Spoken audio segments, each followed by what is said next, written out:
We're here in McGregor, Iowa, in the breadbasket of the United States, where we're talking sustainable agriculture meets sustainable communities with the practical farmers of Iowa.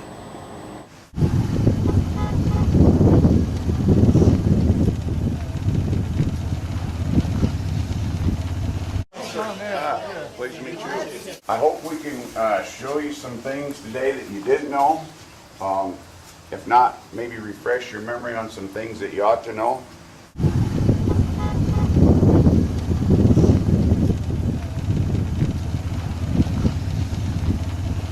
Yeah, Craig. I got a question about the whole big picture here. Well, hopefully at the end of the day, at the end of the season, you put just as many pounds on those cattle, even though you've used them as a tool a few days. The ground's better for it, and the cattle are as good or better than they would have been if they were, number one, continuously grazed, number two, grazed on that short grass that we used to think was proper.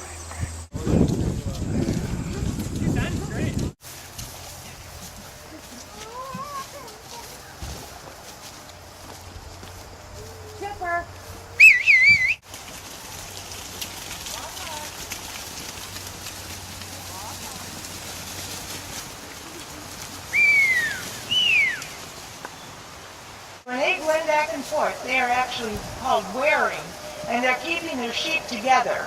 Most sheep are pretty good flockers anyway, and they want to stay together, but there'll always be some stragglers, right?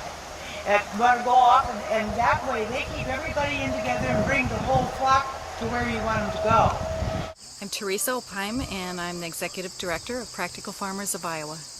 We have a hugely diverse audience, conventional farmers down to biodynamic farmers, fruit and vegetable farmers, corn and soybean farmers, all kinds of different livestock. And what really brings them together is a eagerness to learn, to try new things on their farm, to improve their farming systems, and openness to share information with each other.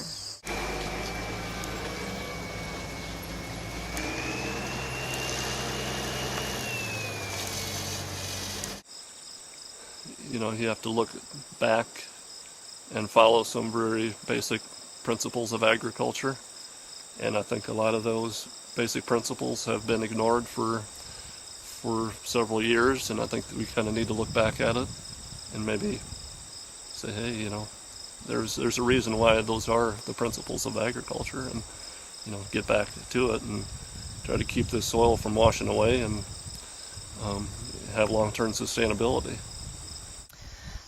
Sustaining the soil means to me keeping the soil intact. And by keeping the soil intact, that's done with a perennial root system. So we have perennial roots in the native tallgrass prairie. We have perennial roots in pasture grass or in a hayfield.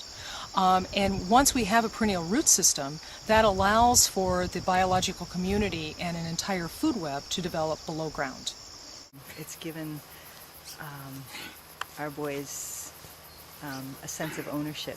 They're part of all the important decisions that we make because that's holistic management. It involves everybody in the decision-making process, and I think that's what they're really excited about. Because you're thinking long-term, and you're using a set of guidelines to make decisions. You want to peel it or just slice it? Here. You want to peel?